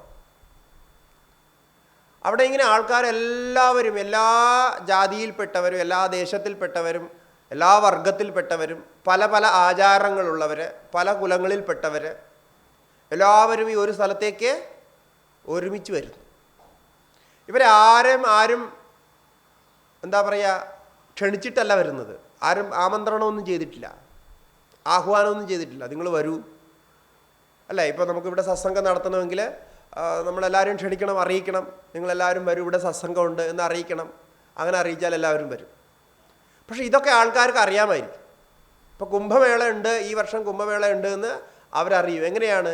ഈ ഓരോ സ്ഥലത്തുണ്ടാക്കുന്ന പഞ്ചാംഗങ്ങളിലും പഞ്ചാംഗങ്ങളുടെ കണക്കനുസരിച്ചാണ് ഈ കുംഭമേള നിശ്ചയിക്കുന്നത്. അതുകൊണ്ട് കുംഭമേള ജ്യോതിഷപരമായിട്ട് കൃത്യമായിട്ടുള്ള സമയത്ത് തുടങ്ങുന്നു, കൃത്യമായിട്ടുള്ള സമയത്ത് അവസാനിക്കുന്നു. ഇപ്പോൾ കൂടുതൽ ആൾക്കാർ വരുന്നു എന്ന് പറഞ്ഞാൽ അതിനെ എക്സ്റ്റെൻഡ് ചെയ്യാനൊന്നും പറ്റില്ല. അത് അവസാനിക്കേണ്ട സമയത്ത് അവസാനിക്കും. പക്ഷേ ഈ കുംഭമേളയുടെ ഒരു പ്രത്യേകത, ഈ പോകുന്ന ആൾക്കാരിൽ വലിയ ആഢ്യന്മാരായിട്ടുള്ളവരുണ്ട്, സാധാരണക്കാരുണ്ട്, പല ജാതിയിൽപ്പെട്ടവരുണ്ട്. അത് വളരെ മുഖ്യമായിട്ടുള്ള കാര്യമാണ്. പല ജാതിയിൽപ്പെട്ടവരുണ്ട്, സ്ത്രീകളുണ്ട്, പുരുഷന്മാരുണ്ട്, എല്ലാവരും ഉണ്ട്. അപ്പോൾ നിങ്ങൾ പോയി നോക്കിയാൽ, അല്ലെങ്കിൽ നിങ്ങൾ ടി വിയിലൊക്കെ കണ്ടു കാണൂലേ, എല്ലാവരും ഒരുമിച്ച് ഒരു സ്ഥലത്ത് കുളിക്കുന്നു. അവിടെ പിന്നെ തുണി മാറാനൊക്കെ സ്ഥലമൊക്കെ ഉണ്ടാക്കിയിട്ടുണ്ട്. പക്ഷെ അതൊന്നും മതിയാവില്ല. കാരണം കോടിക്കണക്കിന് ആൾക്കാർക്ക് തുണി മാറാൻ എങ്ങനെ സ്ഥലം ഉണ്ടാക്കുക? അപ്പോൾ അവിടെ നിന്ന് കുളിച്ച് എല്ലാവരും അവർ വളരെ സന്തോഷമായിട്ട്, ആർക്കും ഒരു പ്രശ്നമില്ല. അല്ലെങ്കിൽ എന്താണ്, ആഢ്യന്മാർ കുളിക്കുന്നിടത്ത് പിന്നെ മറ്റുള്ളവർ കുളിക്കാൻ പാടില്ല, അല്ലെങ്കിൽ സ്ത്രീകൾ കുളിക്കുന്നവർക്ക് പുരുഷന്മാർക്ക് കുളിക്കാൻ പാടില്ല, ഇങ്ങനെയൊക്കെയുള്ള പ്രശ്നങ്ങൾ ഉണ്ടാവണ്ടേ? ഒരു പ്രശ്നമില്ല. അപ്പോൾ ഈ ഒരു കമ്മ്യൂണിക്കേഷൻ, ഈ ഒരു മെസ്സേജ്, ഇങ്ങനെയുള്ള ഒരു ഏകാഗ്രത, ഒരു ഏകതത്വ നിശ്ചയം, അല്ലെങ്കിൽ ആ ഒരുമ എന്തിൻ്റെ അടിസ്ഥാനത്തിലാണ് ഉള്ളത്? കാരണം ഈ വരുന്ന ആൾക്കാരുടെയൊക്കെ ഏക ലക്ഷ്യമാണുള്ളത്. ഒന്ന് ആലോചിക്കണം. ഒരൊറ്റ ലക്ഷ്യം നമുക്ക് വന്നാൽ, നമ്മൾ വേറെ അപ്പുറത്തും ഇപ്പുറത്തും നോക്കാതിരുന്നാൽ ഒരു പ്രശ്നവും നമുക്കുണ്ടാവില്ല. ആ ഒരു ലക്ഷ്യം എന്താണ്? അവിടെ ആ ഗംഗയും യമുനയും സരസ്വതിയും ഒരുമിക്കുന്ന ത്രിവേണിയിൽ ഒരിക്കലൊന്ന് മുങ്ങണം, ആ അമൃതസ്നാനം ചെയ്യണം എന്ന ഏക ലക്ഷ്യമാണ് ഈ വരുന്ന ആൾക്കാർക്ക് മുഴുവനുള്ളത്. അല്ലാതെ അവർക്ക് അപ്പുറത്തും നോക്കാൻ സമയമില്ല. അവിടെ അങ്ങനെയാണ് എൻ്റെ വ്യവസ്ഥ. അത്രയും തിരക്കാണ്, അങ്ങോട്ടും ഇങ്ങോട്ടും തിരിഞ്ഞാൽ പറ്റില്ല. ഇപ്പോൾ നമ്മൾ കുംഭമേളയ്ക്ക് പോയിട്ട് തിരിച്ചു വരുമ്പോൾ എൻ്റെ എന്താ പറയുക, പാതുകങ്ങൾ അവിടെ ഉപേക്ഷിക്കേണ്ടി വന്നു. പിന്നെ പാതുകങ്ങൾ വേറെ 2 ആൾക്കാർ ഒരു 2 ആഴ്ച കഴിഞ്ഞാണ് ഇങ്ങോട്ട് തിരിച്ചു കൊണ്ടുവന്നു. കാരണം തിരക്കിൻ്റെ ഇടയ്ക്ക് നമുക്ക് പെട്ടെന്ന് ഇറങ്ങേണ്ടി വന്നു. അവിടുന്ന് പരിപാടിയിൽ നിന്ന് പെട്ടെന്ന് ഇറങ്ങി പുറത്തു വരേണ്ടി വന്നു. അങ്ങനെ വന്നപ്പോൾ പാതകങ്ങൾ വച്ചിരുന്ന സ്ഥലത്തേക്ക് പോകാനുള്ള പിന്നെ സമയമോ അല്ലെങ്കിൽ അത് നോക്കിയെടുക്കാനുള്ള സമയമോ ഉണ്ടായില്ല. അപ്പോൾ പിന്നെ എന്താ ചെയ്യുക? അപ്പോൾ ഫ്ലൈറ്റ് മിസ്സാവുന്നതിനേക്കാളും പാതകം ഉപേക്ഷിക്കുന്നതാണ് നല്ലതെന്ന് വിചാരിച്ച് പാതകം അവിടെ ഉപേക്ഷിച്ച് നമ്മൾ വണ്ടിയിൽ കയറി പോന്നു. പിന്നെ നമ്മളൊരു പരിചയക്കാരോട് ഉണ്ടായിരുന്നു, അവരെ വിളിച്ച് പറഞ്ഞു, അവർ പാതകം എടുത്തു കൊണ്ടുവന്നു. അപ്പോൾ അതാണ് പരിസ്ഥിതി. അവിടെ ആ ഒരു ലക്ഷ്യം, ആ അമൃതസ്നാനം, ദേവസ്നാനം അത് ചെയ്യണം എന്നുള്ള ആ ഒരു ലക്ഷ്യമാണ് അവിടെ ഈ പ്രശ്നങ്ങളൊന്നും ഇല്ലാതെ, പരസ്പര പ്രശ്നങ്ങളൊന്നും ഇല്ലാതെ എല്ലാവരും ഒരുമിച്ച് നിൽക്കുന്നത്. അതാണ് നമ്മുടെ അദ്വൈത ദർശനം എന്ന് പറയുന്നത്. അതിൻ്റെ ഒരു പ്രാരൂപമാണ്, അതിൻ്റെ ഒരു പ്രകടരൂപമാണ് നമ്മൾ ഈ കാണുന്നത്. അപ്പോൾ അത് ആണ് നമ്മുടെ തത്വം. ആ തത്വത്തിൽ അധിഷ്ഠിതമായിട്ട്, ആ തത്വത്തിൻ്റെ പ്രചാരകരായിട്ട്, ആ തത്വത്തെ അറിയാൻ നമ്മൾ ജീവിക്കുന്നവരായിട്ട്, അതിൻ്റെ ആചാരങ്ങളും അതിൻ്റെ അനുഷ്ഠാനങ്ങളും നമ്മുടെ ശാസ്ത്രങ്ങൾ പറഞ്ഞ പ്രകാരം ജീവിച്ചാൽ തീർച്ചയായിട്ടും ആ ആർഷജ്ഞാനം എന്താണോ പറയുന്നത് അതിന് നമുക്ക് നമ്മുടെ ജീവിതത്തിൽ പ്രാപിക്കാൻ കഴിയും. അങ്ങനെ പ്രാപിക്കാൻ കഴിയട്ടെ, അത് സഫലമാകട്ടെ എന്ന് പറഞ്ഞുകൊണ്ട് ഞാൻ എൻ്റെ വക്തവ്യം ഇവിടെ അവസാനിപ്പിക്കുന്നു.